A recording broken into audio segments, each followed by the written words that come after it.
half of young Americans support Hamas in the war against Israel.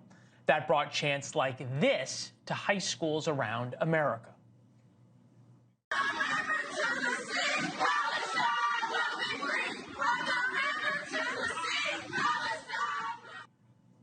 From the river to the sea, from the Jordan River to the Mediterranean Sea. That eliminates Israel. Where would kids learn that? Well, the Free Press found some answers about where they're learning it, how U.S. public schools teach anti-Semitism from pre-K lessons on ethnic noses to lectures on Israel as an apartheid state.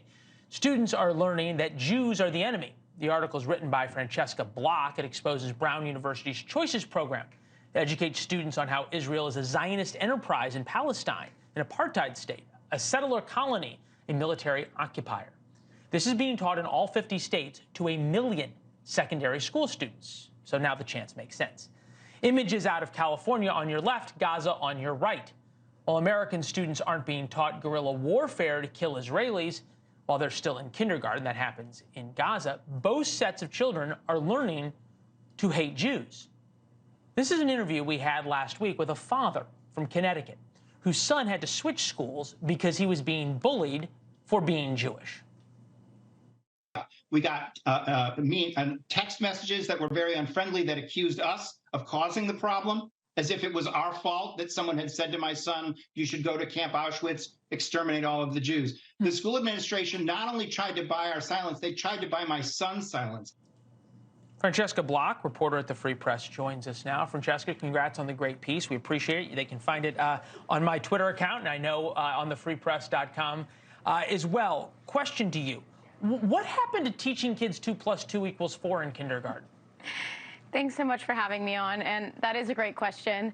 What I can tell you is that right now what we're seeing in public schools in America is new curriculum which encourages students to divide the world in a simplistic binary, to divide the world between the oppressor and the oppressed.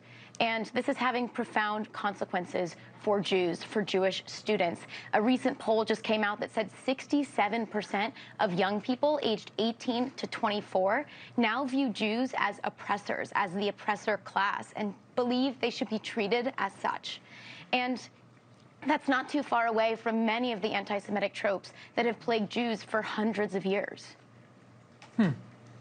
This is from California, 10th grade history course approved by the Santa Ana Unified School District from your reporting.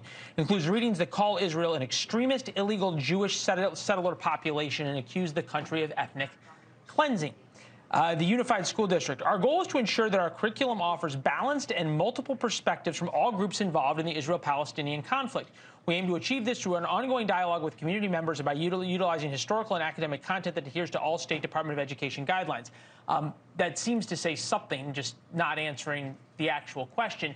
Did you find balance in this? I can't try to figure out what the balance to Israel is a apartheid state that engages in ethnic cleansing and an illegal Jewish settler population. That's exactly right. Many Jewish parents, families, organizations that were involved in opposing this curriculum brought out that exact point, that it doesn't come across as balanced and that it does paint this one-sided perspective that is, again, leading to these ideas that Jews are oppressors. Real quick, and forgive me for interrupting you, but I want to be fair about this. This isn't just rogue teachers, right? In some cases it is. In Oakland, for example, teachers, they organized a teach-in in their schools that was not approved by the district, in which they gave lessons about the Israeli-Palestinian conflict that were not approved. But in Santa Ana, for example, this is actually a course that was approved by the school board. And there's actually now a pending lawsuit against the school board for approving this curriculum. Parents and the ADL actually are involved, as well as the Brandeis Center, in saying that they didn't go through the correct processes to get this curriculum approved.